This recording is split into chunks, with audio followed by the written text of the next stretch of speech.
Radio Tehran, শুরু হচ্ছে বিশ্ব সংবাদ।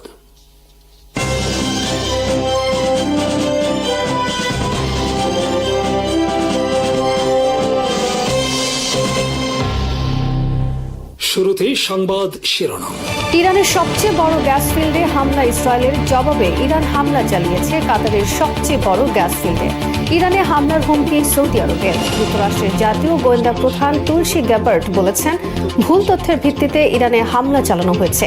ইরানের সব সামরিক বেসামরিক শীর্ষ কর্মকর্তাদের হত্যার ঘোষণা ইসরায়েলের। নেতানিয়াহু সম্ভবত বেঁচে নেই। ইরানের সবচেয়ে বড় গ্যাস ক্ষেত্রে হামলা চালিয়েছে ইসরায়েল। এর নাম সাউথ পার্স গ্যাস ফিল্ড। এটি বিশ্বের সবচেয়ে বড় গ্যাস ক্ষেত্র। ইরানের প্রয়োজনীয় গ্যাসের 70% সরবরাহ করা হয় এই গ্যাস ক্ষেত্র থেকে। বুধবার ইসরায়েলের মিসাইল হামলায় ব্যাপকভাবে ক্ষতিগ্রস্ত হয়েছে পারস্য উপসাগরের তীরে অবস্থিত এই প্রাকৃতিক গ্যাস ক্ষেত্রে। বুধবার ইরানের সবচেয়ে বড় এই গ্যাস ক্ষেত্রে হামলার পর রাতারাতি জ্বালানি তেল ও প্রাকৃতিক গ্যাসের দাম বেড়ে গেছে আন্তর্জাতিক বাজারে। বুধবার প্রতি ব্যারেল অপরিশোধিত জ্বালানি তেলের দাম বেড়ে দাঁড়ায় $110। বুধবার ইরানের গ্যাস ফিল্ডে হামলার পাশাপাশি কাস্পিয়ান সাগরে ইরানের রণতরী ও উত্তর ইরানের বিভিন্ন স্থাপনায় হামলা চালিয়েছে ইসরায়েল। যুদ্ধ শুরুর পর এই প্রথম ইসরায়েল হামলা পরিচালনা করল কাস্পিয়ান সাগরের যুদ্ধজাহাজে।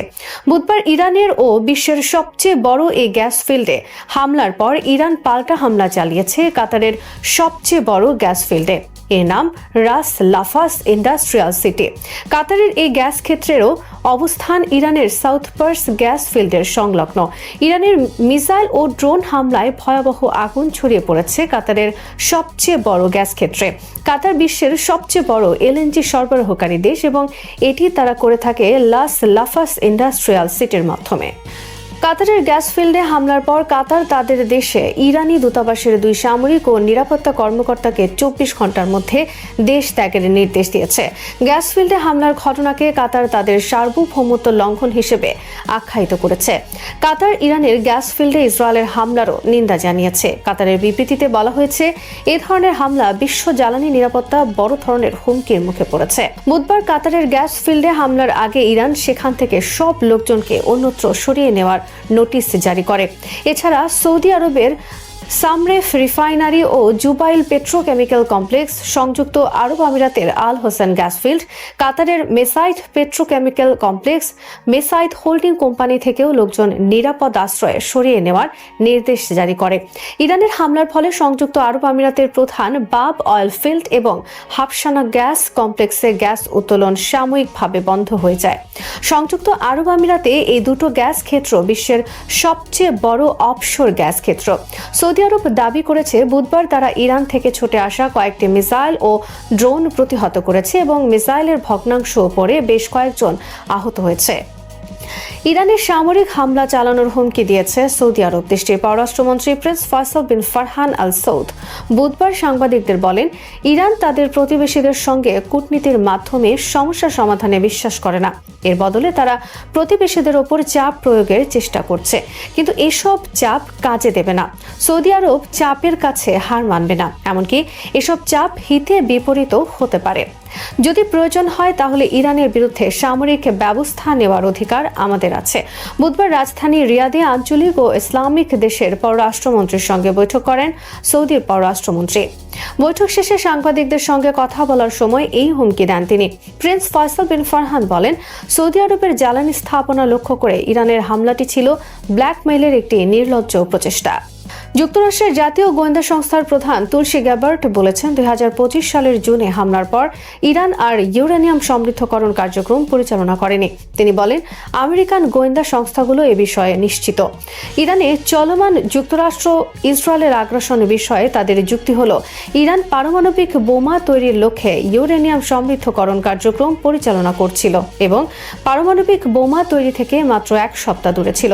কিন্তু বুধবার তুলসি গ্যাবার্টের সাক্ষ্য ট্রাম্প ট্রাম্প নেতানিয়াহুর দাবির বিরুদ্ধে একটি বড় ধরনের চপেটাঘাত। তুলসী গ্যাবার্ট বলেন, 2025 সালের জুনে হামলার আগে ইরান ইউরেনিয়াম সমৃদ্ধকরণ কার্যক্রম পরিচালনা করছিল। সে তথ্য আমাদের কাছে রয়েছে, কিন্তু ওই হামলার পর তারা আর এটা করেনি সে বিষয়ে আমাদের কাছে নিশ্চিত তথ্য রয়েছে। তবে তুলসী গ্যাবার্ট জনসম্মুখে বক্তব্য দেওয়ার সময় এই কথাগুলো এড়িয়ে যান, কারণ তার এই বক্তব্য ছিল ট্রাম্পের বিরুদ্ধে। তবে তিনি তার এই বক্তব্য কমিটির সদস্যদের কাছে দিয়েছেন।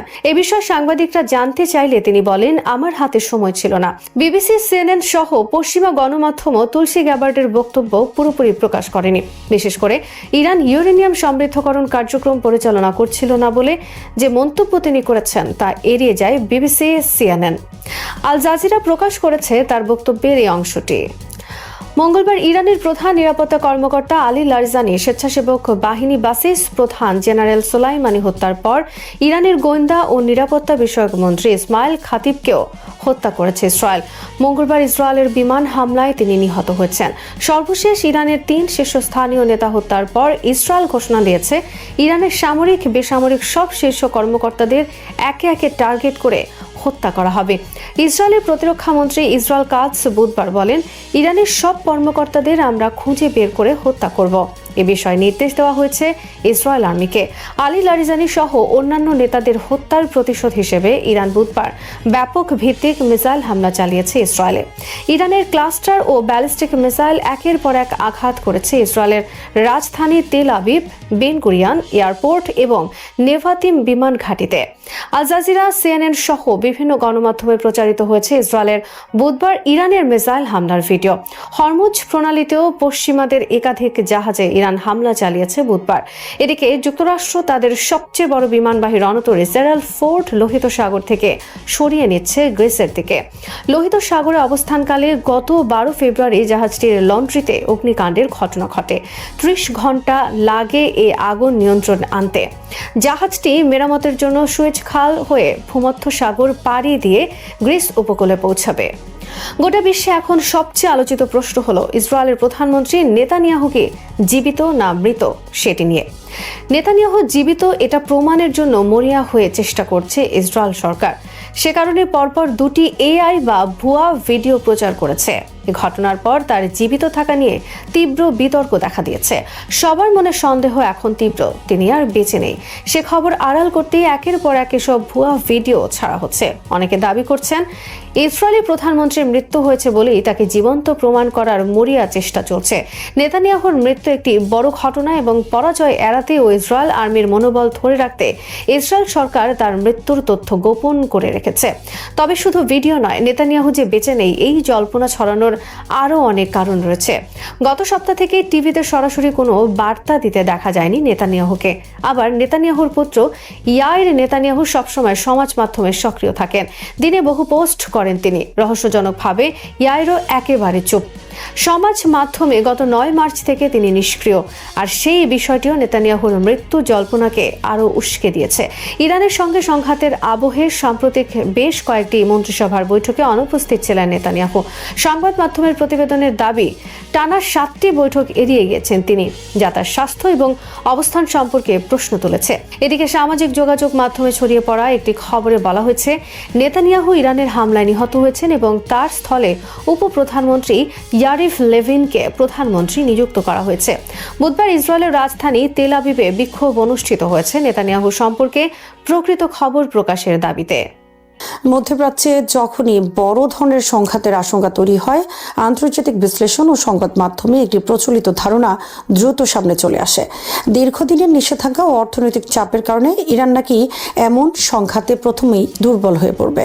পশ্চিমা অর্থনৈতিক অবরোধে আবদ্ধ একটি রাষ্ট্র হিসেবে ইরানের অর্থনীতি দ্রুত ভেঙে পড়বে এবং সামরিক সক্ষমতাও দীর্ঘস্থায়ী সংঘাত টিকিয়ে রাখতে পারবে না, এমন ধারণা প্রায়ই আলোচনায় উঠে আসে। কিন্তু গত 4 দশকের রাজনৈতিক ও অর্থনৈতিক বাস্তবতা বিশ্লেষণ করলে দেখা যায় এই ধারণাটি অনেক ক্ষেত্রেই বাস্তবতার সঙ্গে পুরোপুরি মেলে না। বরং দীর্ঘমেয়াদী নিষেধাজ্ঞা, আন্তর্জাতিক বিচ্ছিন্নতা এবং অর্থনৈতিক চাপের মধ্য দিয়েই ইরান এমন এক ধরনের রাষ্ট্রের কাঠামো তৈরি করেছে যা সংকটের পরিস্থিতিতে টিকে থাকার সক্ষমতা উল্লেখযোগ্যভাবে বাড়িয়ে দিয়েছে। 1979 সালের ইরানিয়ান রেভলিউশনের পর থেকে ইরান মূলত একটি ভিন্নধর্মী আন্তর্জাতিক অবস্থানের মধ্যে প্রবেশ করে। পশ্চিমা শক্তির সঙ্গে সম্পর্কের অবনতি, পরবর্তী সময়ে একের পর এক অর্থনৈতিক নিষেধাজ্ঞা এবং আন্তর্জাতিক আর্থিক ব্যবস্থার বাইরে থাকার চাপ ইরানের অর্থনীতিকে শুরু থেকেই কঠিন বাস্তবতার মুখোমুখি করে। এর সঙ্গে যুক্ত হয় 1980 থেকে 1988 সাল পর্যন্ত চলা ইরান ইরাক যুদ্ধ, যা দেশটির অবকাঠামো, অর্থনীতি এবং মানব সম্পদের উপর ব্যাপক চাপ সৃষ্টি করেছিল। এই দীর্ঘ সংঘাত এবং পরবর্তী দশকগুলো পশ্চিমা নিষেধাজ্ঞা ইরানকে এক ধরনের বাধ্যতামূলক অভিযোজন প্রক্রিয়ার মধ্য দিয়ে নিয়ে যায়। অনেক বিশ্লেষকের মতে এই পরিস্থিতি ইরানের নীতি নির্ধারকদের এমন একটি কৌশল তৈরিতে বাধ্য করে যার লক্ষ্য ছিল বাইরের চাপের মধ্যেও রাষ্ট্রকে টিকিয়ে রাখা। এই প্রেক্ষাপটে ইরানের রাষ্ট্রনীতি ধীরে ধীরে একটি বিশেষ ধারণার উপর দাঁড়াতে শুরু করে, যাকে তারা বলে রেজিস্ট্যান্স ইকোনমি বা প্রতিরোধ অর্থনীতি। এই ধারণাটি বিশেষভাবে প্রচার ও নীতিগত গুরুত্ব পায় ইরানের সর্বোচ্চ নেতা আলী খামেনির সময়। প্রতিরোধ অর্থনীতির মূল লক্ষ্য হল এমন একটি অর্থনৈতিক কাঠামো গড়ে তোলা যা আন্তর্জাতিক নিষেধাজ্ঞা বা বৈশ্বিক আর্থিক ব্যবস্থার সীমাবদ্ধতার মধ্যেও কার্যকর থাকতে পারে। এর কেন্দ্রে রয়েছে অভ্যন্তরীণ উৎপাদন বৃদ্ধি, খাদ্য নিরাপত্তা নিশ্চিত করা, স্থানীয় শিল্পকে শক্তিশালী করা এবং বিকল্প বাণিজ্য নেটওয়ার্ক তৈরি করা। নিষেধাজ্ঞার আগে ইরানের অর্থনীতির একটি বড় অংশ আমদানি নির্ভর ছিল, কিন্তু আন্তর্জাতিক আর্থিক ব্যবস্থায় সীমাবদ্ধতা তৈরি হওয়ার পর দেশটি কৃষি উৎপাদন বাড়ানো, স্থানীয় শিল্পের উন্নয়ন এবং প্রযুক্তিগত স্বনির্ভরতা অর্জনের দিকে বেশি মনোযোগ দেয়। গত কয়েক দশকে ইরান কৃষি খাতে উল্লেখযোগ্য অগ্রগতি অর্জন করেছে। গম উৎপাদন বৃদ্ধি, সেচ ব্যবস্থার আধুনিকীকরণ এবং খাদ্য সংরক্ষণ অবকাঠামো উন্নয়নের মাধ্যমে খাদ্য নিরাপত্তার ক্ষেত্রে একটি স্থিতিশীল অবস্থান তৈরি করার চেষ্টা করেছে। যদিও পুরোপুরি স্বয়ংসম্পূর্ণতা অর্জন করা কঠিন, তবু খাদ্য ও মৌলিক চাহিদার বড় একটি অংশ এখন দেশীয় উৎপাদনের মাধ্যমে পূরণ করা সম্ভব হচ্ছে। শিল্প খাতেও এই ধরনের পরিবর্তন দেখা গেছে। নিষেধাজ্ঞার কারণে আন্তর্জাতিক প্রযুক্তি ও যন্ত্রপাতি আমদানিতে বাধা তৈরি হওয়ায় ইরান নিজস্ব প্রযুক্তি উন্নয়নের দিকে বেশি মনোযোগ দেয়। অটোমোবাইল শিল্প, পেট্রোকেমিক্যাল উৎপাদন, ইস্পাত শিল্প এবং বিভিন্ন ধরনের ভারী শিল্পে দেশটি ধীরে ধীরে একটি স্বনির্ভর কাঠামো তৈরি করার চেষ্টা করেছে। অনেক ক্ষেত্রে এই শিল্পগুলো আন্তর্জাতিক মানের সঙ্গে পুরোপুরি প্রতিযোগিতা করতে না পারলেও দেশীয় বাজারের চাহিদা পূরণে গুরুত্বপূর্ণ ভূমিকা পালন করছে। এই প্রক্রিয়ার মাধ্যমে ইরানের অর্থনীতি এমন একটি কাঠামো পেয়েছে যা বৈশ্বিক অর্থনৈতিক ব্যবস্থার সঙ্গে সীমিত সংযোগ থাকলেও সম্পূর্ণভাবে ভেঙে পড়ে না। অর্থনৈতিক অভিযোজনের পাশাপাশি সামরিক ক্ষেত্রে ইরানের কৌশলগত পরিবর্তনও গুরুত্বপূর্ণ। গত 2 দশকে দেশটি এমন একটি প্রতিরক্ষা নীতি অনুসরণ করেছে যার লক্ষ্য ছিল সীমিত সম্পদের মধ্যেও কার্যকর প্রতিরোধ ক্ষমতা তৈরি করা। এই কৌশলটি মূলত অ্যাসিমেট্রিক ওয়ারফেয়ার বা অসম যুদ্ধনীতির ধারণার উপর ভিত্তি করে গড়ে উঠেছে। এর অর্থ হল শক্তিশালী প্রতিপক্ষের সঙ্গে সরাসরি সামরিক প্রতিযোগিতায় না গিয়ে এমন প্রযুক্তি ও কৌশল ব্যবহার করা যা তুলনামূলকভাবে কম খরচে বড় কৌশলগত প্রভাব তৈরি করতে পারে। এই কৌশলের কেন্দ্রবিন্দুতে রয়েছে ক্ষেপণাস্ত্র প্রযুক্তি ও ড্রোন উন্নয়ন। ইরান গত 2 দশকে বিভিন্ন ধরনের ব্যালিস্টিক মিসাইল, ক্রুজ মিসাইল এবং আক্রমণাত্মক ড্রোন তৈরি করেছে। এই কর্মসূচির বড় অংশ পরিচালনা করে ইসলামিক রেভলিউশনারি গার্ড কর্পস, যা ইরানের সামরিক কাঠামোর একটি গুরুত্বপূর্ণ অংশ। দীর্ঘপাল্লার ক্ষেপণাস্ত্র প্রযুক্তি ইরানের প্রতিরক্ষা কৌশলের অন্যতম প্রধান উপাদান হয়ে উঠেছে, কারণ এগুলোর মাধ্যমে দূরবর্তী লক্ষ্যবস্তুতে আঘাত হানার সক্ষমতা তৈরি হয়। ড্রোন প্রযুক্তিতেও ইরান উল্লেখযোগ্য অগ্রগতি অর্জন করেছে। নজরদারি ড্রোন থেকে শুরু করে আক্রমণাত্মক ড্রোন পর্যন্ত বিভিন্ন ধরনের প্রযুক্তি এখন তাদের সামরিক ব্যবস্থায় অন্তর্ভুক্ত রয়েছে। এই প্রযুক্তির বড় সুবিধা হলো তুলনামূলকভাবে কম খরচে তৈরি করা যায় এবং বড় সামরিক অবকাঠামোর উপর নির্ভর করতে হয় না। ফলে শক্তিশালী প্রতিপক্ষের বিরুদ্ধে একটি কার্যকর প্রতিরোধ কাঠামো তৈরি করা সম্ভব হয়। সাম্প্রতিক বছরগুলোতে মধ্যপ্রাচ্যের বিভিন্ন সংঘাতে ড্রোন প্রযুক্তির ব্যবহার বাড়তে দেখা গেছে, যা ভবিষ্যতে যুদ্ধের ধরন পরিবর্তনের ইঙ্গিত দেয়। সামরিক ও অর্থনৈতিক অভিযোজনের পাশাপাশি ভূরাজনৈতিক বাস্তবতাও ইরানের অবস্থানকে প্রভাবিত করছে। মধ্যপ্রাচ্য এমন একটি অঞ্চল যা বৈশ্বিক জ্বালানি সরবরাহের ক্ষেত্রে অত্যন্ত গুরুত্বপূর্ণ। বিশ্বের বড় অংশের তেল ও গ্যাস উৎপাদন এই অঞ্চলে কেন্দ্রীভূত। এর ফলে এখানে বড় ধরনের যুদ্ধ শুরু হলে তার প্রভাব শুধু আঞ্চলিক সীমার মধ্যে সীমাবদ্ধ থাকে না, বরং বৈশ্বিক অর্থনীতির উপরও সরাসরি প্রভাব ফেলে। এই প্রেক্ষাপটে পারস্য উপসাগরের অন্যতম গুরুত্বপূর্ণ সমুদ্রপথ স্ট্রেইট অফ হরমুজ বিশেষভাবে গুরুত্বপূর্ণ। বিশ্ববাজারে জ্বালানি পরিবহনের একটি বড় অংশ এই সরু জলপথ দিয়ে অতিক্রম করে। যদি কোনো কারণে এই পথ সামরিক উত্তেজনা বা সংঘাতের কারণে অচল হয়ে পড়ে, তাহলে বৈশ্বিক জ্বালানি বাজারে তাৎক্ষণিক অস্থিরতা তৈরি হতে পারে। তেলের দাম দ্রুত বেড়ে যাওয়া, সরবরাহে বিঘ্ন এবং শিল্প উৎপাদনের চাপ, এই সব কিছুই বিশ্ব অর্থনীতিকে প্রভাবিত করতে পারে। এই পরিস্থিতি বিশেষ করে ইউরোপের জন্য বিশেষ গুরুত্বপূর্ণ। সাম্প্রতিক বছরগুলোতে ইউরোপ জ্বালানি নিরাপত্তা নিয়ে বড় ধরনের চ্যালেঞ্জের মুখোমুখি হয়েছে। বিশেষ করে রাশিয়ান ইনভেশন অফ ইউক্রেনের পর সেই সংঘাতের ফলে ইউরোপীয় দেশগুলো রাশিয়ান জ্বালানির উপর নির্ভরতা কমানোর চেষ্টা শুরু করে এবং বিকল্প উৎস খুঁজতে বাধ্য হয়। এই প্রেক্ষাপটে মধ্যপ্রাচ্যে জ্বালানির সরবরাহের স্থিতিশীলতা ইউরোপের অর্থনীতির জন্য অত্যন্ত গুরুত্বপূর্ণ হয়ে ওঠে। যদি মধ্যপ্রাচ্যে বড় ধরনের যুদ্ধ শুরু হয় এবং জ্বালানি পরিবহন ব্যাহত হয়, তাহলে ইউরোপীয় শিল্প অর্থনীতি আরও সরবরাহ সংকট ও উচ্চ মূল্যের চাপের মধ্যে পড়ে যেতে পারে। মধ্যপ্রাচ্যের অনেক রাষ্ট্রের অর্থনীতিও আন্তর্জাতিক বাণিজ্য, পর্যটন এবং জ্বালানি রপ্তানির উপর নির্ভরশীল। এই অঞ্চল দীর্ঘদিন ধরে বৈশ্বিক বাণিজ্যের একটি গুরুত্বপূর্ণ কেন্দ্র হিসেবে কাজ করছে। দুবাই, দোহা বা রিয়াদের মতো শহরগুলো আন্তর্জাতিক ব্যবসা ও আর্থিক কার্যক্রমের বড় কেন্দ্র হয়ে উঠেছে। যদি দীর্ঘস্থায়ী যুদ্ধ শুরু হয়, তাহলে এই অর্থনৈতিক কাঠামো বড় ধরনের ঝুঁকির মুখে পড়তে পারে। পর্যটন কমে যাওয়া, বিনিয়োগ হ্রাস এবং বাণিজ্যিক কার্যক্রমে বাধা, সবকিছু মিলিয়ে আঞ্চলিক অর্থনীতিতে অস্থিরতা তৈরি হতে পারে। সংঘাতের আরেকটি গুরুত্বপূর্ণ দিক হলো এর প্রভাব ইসরায়েলের উপর। প্রযুক্তি নির্ভর এবং বৈশ্বিক অর্থনীতির সঙ্গে ঘনিষ্ঠভাবে সংযুক্ত একটি অর্থনৈতিক কাঠামো হিসেবে ইসরায়েল দীর্ঘমেয়াদী যুদ্ধের অর্থনৈতিক চাপ থেকে পুরোপুরি মুক্ত নয়। যুদ্ধের সময় নিরাপত্তা ব্যয় উল্লেখযোগ্যভাবে বেড়ে যায়। সামরিক প্রস্তুতির জন্য বড় অঙ্কের বাজেট বরাদ্দ করতে হয় এবং অবকাঠামোগত নিরাপত্তা নিশ্চিত করতে অতিরিক্ত ব্যয় করতে হয়। এর পাশাপাশি দীর্ঘস্থায়ী উত্তেজনা বিনিয়োগ পরিবেশকে প্রভাবিত করতে পারে। বিদেশি বিনিয়োগকারীরা সাধারণত স্থিতিশীলতা খোঁজে। যদি আঞ্চলিক উত্তেজনা দীর্ঘ সময় ধরে চলতে থাকে, তাহলে বিনিয়োগের প্রবাহ কমে যাওয়ার সম্ভাবনা তৈরি হয়। প্রযুক্তিগত খাত, স্টার্ট আপ ইকোসিস্টেম এবং আন্তর্জাতিক বাণিজ্যের উপর নির্ভরশীল অর্থনীতির জন্য একটি বড় চ্যালেঞ্জ হয়ে দাঁড়াতে পারে। এছাড়া সামাজিক ও রাজনৈতিক চাপও বাড়তে পারে। দীর্ঘমেয়াদী সংঘাতের সময় নাগরিকদের উপর নিরাপত্তা ঝুঁকি বাড়ে, অর্থনৈতিক ব্যয় বৃদ্ধি পায় এবং সামাজিক কাঠামোর উপর চাপ তৈরি হয়। ফলে যুদ্ধ যত দীর্ঘায়িত হয়, ততই রাষ্ট্রের অর্থনৈতিক ও সামাজিক সক্ষমতার উপর চাপ বাড়তে থাকে। সব মিলিয়ে মধ্যপ্রাচ্যের বর্তমান উত্তেজনা একটি গুরুত্বপূর্ণ বাস্তবতা সামনে নিয়ে আসে। আধুনিক সংঘাতে কেবল সামরিক শক্তি নির্ধারক নয়, বরং সহনশীলতা, অভিযোজন ক্ষমতা এবং দীর্ঘমেয়াদী কৌশলগত পরিকল্পনাও সমান গুরুত্বপূর্ণ। গত 4 দশকে নিষেধাজ্ঞা ও আন্তর্জাতিক চাপের মধ্য দিয়ে ইরান এমন একটি রাষ্ট্রকাঠামো তৈরি করেছে যা সীমিত সম্পদের মধ্যেও দীর্ঘ সময় ধরে চাপ সহ্য করার সক্ষমতা অর্জন করেছে। এটির অর্থ এই নয় যে ইরান কোনো সংঘাতে সম্পূর্ণ নিরাপদ থাকবে বা অর্থনৈতিক চাপ থেকে মুক্ত থাকবে, বরং বাস্তবতা হলো সংঘাতের প্রভাব সব পক্ষের উপরই পড়বে। কিন্তু গত কয়েক দশকের অভিজ্ঞতা ইঙ্গিত দেয় যে ইরান চাপের পরিস্থিতিতে দ্রুত ভেঙে পড়ার বদলে ধীরে ধীরে অভিযোজনের কৌশল ব্যবহার করতে সক্ষম হয়েছে। মধ্যপ্রাচ্যে বড় ধরনের যুদ্ধ শুরু হলে তার প্রভাব একটি দেশের ভেতরে সীমাবদ্ধ থাকবে না।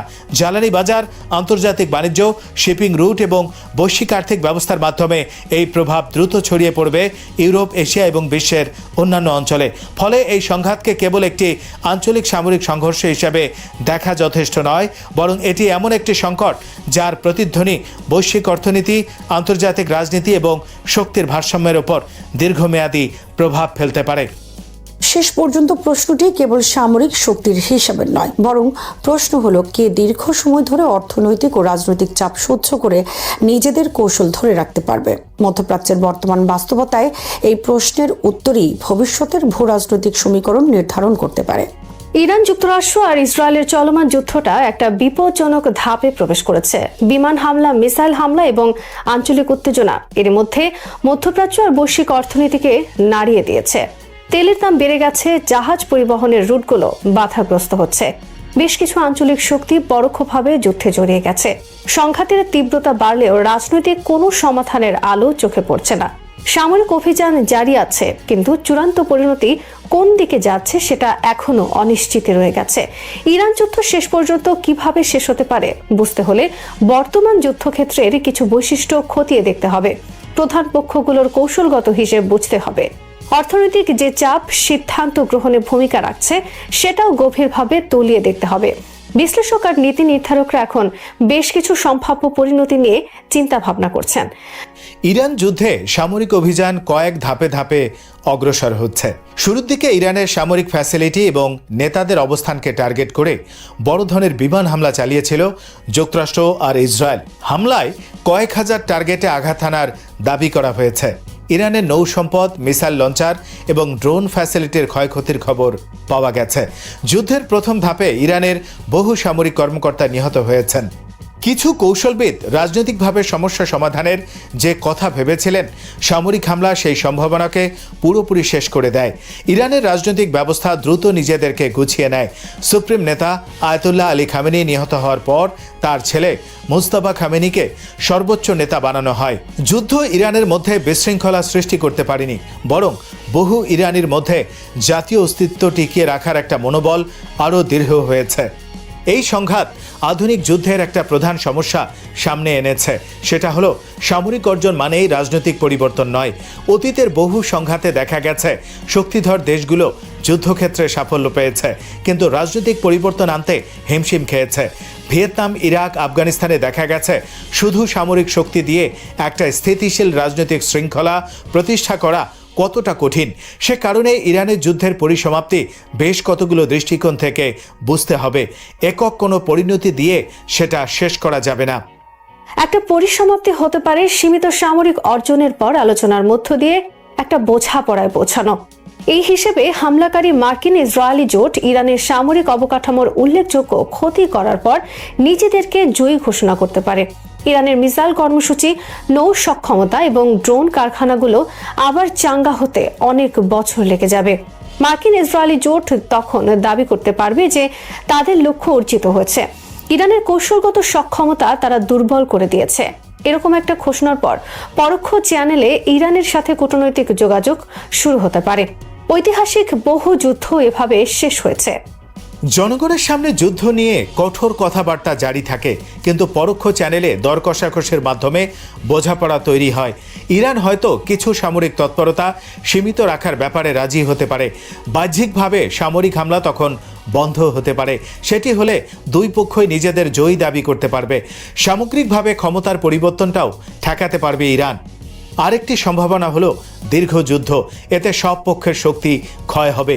এরকম একটা কৌশলের জন্য ইরানের প্রস্তুতি আছে বলে মনে হচ্ছে। ইরানের নেতাদের বিশ্বাস, প্রতিপক্ষের চেয়ে অনেক দীর্ঘ সময় তারা চাপ নিতে পারবে। নিষেধাজ্ঞা আর অর্থনৈতিক বিচ্ছিন্নতার মধ্যে টিকে থাকার একটা অভিজ্ঞতা ইরানের আগে থেকেই আছে, কিন্তু প্রতিপক্ষের সেটা নেই। সেই কারণে যুদ্ধ দীর্ঘ হলে সেটাকে সুবিধাই মনে করবে ইরানের নেতারা। এই কৌশল চলতে থাকলে প্রতিপক্ষের যুদ্ধের ব্যয় বহুগুণ বাড়িয়ে দেবে ইরান। একটা গুরুত্বপূর্ণ অস্ত্র হলো হরমুজ প্রণালী। সারা বিশ্বে যে তেল সরবরাহ হয় তার 5 ভাগের 1 ভাগই পরিবাহিত হয় এই পথে। পরিবহন রুটে হুমকি সৃষ্টি করে এবং তেলবাহী ট্যাঙ্কারকে বাধা দিয়ে বৈশ্বিক অর্থনৈতিক চাপ সৃষ্টি করতে পারে ইরান। যুদ্ধ শুরুর পর থেকে এরই মধ্যে তেলের দাম এমনিতেই অনেক বেড়ে গেছে। পারস্য উপসাগরে অস্থিতিশীলতা সৃষ্টি মানেই জ্বালানি বাজার অস্থির হয়ে ওঠা। এমনকি তেল পরিবহনে যদি স্বল্প বাধা পড়ে, বৈশ্বিক তেলের দামে তার প্রভাব পড়বে খাবারের দামে, বাণিজ্যিক সরবরাহ চেইনের ওপর। যুদ্ধের সময়টা যতই বাড়তে থাকে, অর্থনৈতিক বোঝা বহু দেশের রাজনৈতিক সিদ্ধান্তকে ততই প্রভাবিত করবে। আঞ্চলিক সংঘাত পরিস্থিতি আরেকটি গুরুত্বপূর্ণ বিষয়, যেটা যুদ্ধ পরিসমাপ্তিতে প্রভাব ফেলতে পারে। মধ্যপ্রাচ্যে বিভিন্ন সশস্ত্র গোষ্ঠীর সাথে সম্পর্ক রক্ষা করে Iran. Lebanon, Iraq, Syria, Yemen এবং অন্যান্য এলাকাতে এই গোষ্ঠীগুলো সক্রিয়। এই গোষ্ঠীগুলোর কেউ কেউ যুদ্ধের মধ্যে সীমিত পরিসরে হামলাও চালিয়েছে। এই গোষ্ঠীগুলো যদি তাদের সম্পৃক্ততা আরও বাড়ায়, তাহলে বেশ কতগুলো ফ্রন্টে যুদ্ধ ছড়িয়ে পড়বে। ইসরায়েলের উত্তর সীমান্তে হেজবুল্লাহর তৎপরতা, ইরাকে মিলিশিয়া অভিযান, লোহিত সাগরে হুথিদের হামলা ইত্যাদি শুরু হলে এই সংঘাত বৃহত্তর আঞ্চলিক যুদ্ধে রূপ নেবে। পরিস্থিতি সেই পর্যায়ে চলে গেলে সামরিক পথে সমাধানে পৌঁছানো আরও কঠিন হয়ে পড়বে। আরেকটি অনিশ্চয়তা তৈরি করতে পারে ইরানের অভ্যন্তরীণ ঘটনা প্রবাহ। বিরোধী গোষ্ঠীগুলোর কেউ কেউ শুরুতে ভেবেছিলেন বাইরের চাপে ইরানের ক্ষমতাসীন ব্যবস্থা হয়তো দুর্বল হয়ে পড়বে, তখন আরও বৃহৎ পরিসরে গণবিক্ষোভ শুরু হবে। কিন্তু যুদ্ধ অনেক সময় ঠিক বিপরীত বাস্তবতা নিয়ে আসে। বিদেশি হামলা হলে বিদ্রোহ উস্কে দেওয়ার পরিবর্তে অনেক সময় জাতীয়তাবাদী মনোভাব আরও শক্তিশালী হয়। তখন মানুষ রাষ্ট্রের ছায়াতলে সমবেত হতে শুরু করে। এটা সত্যি যে ইরানের অভ্যন্তরীণ রাজনৈতিক বিভাজন পুরোপুরি দূর হবে না। অর্থনৈতিক দুরবস্থা, রাজনৈতিক দমন এবং কয়েক প্রজন্মের উত্তেজনা অস্থিরতার কারণে গত কয়েক বছরের মধ্যে বেশ কয়েকবার বড় ধরনের বিক্ষোভ হয়েছে সেখানে। যুদ্ধের কারণে যদি অবকাঠামোর ক্ষতি হয় এবং জীবনযাত্রার মানের আরও অবনতি হয়, তাহলে নতুন করে অস্থিরতা দেখা দিতে পারে। তবে এটা বলার উপায় নেই যে এরকম আন্দোলনের কারণে রাজনৈতিক ব্যবস্থার আদৌ কোনো পরিবর্তন হবে কিনা। অনেক সময় বরং এরকম পরিস্থিতিতে দমনপীড়ন আরও বেড়ে যেতে পারে। কিছু বিশ্লেষক সতর্ক করেছেন যে ইরানের সরকারের পতন হতে পারে। 90 মিলিয়নের বেশি জনসংখ্যার কোনো দেশে হঠাৎ করে রাষ্ট্রীয় কর্তৃপক্ষ ভেঙে পড়লে সেখানে ভয়াবহ অস্থিরতা তৈরি হতে পারে।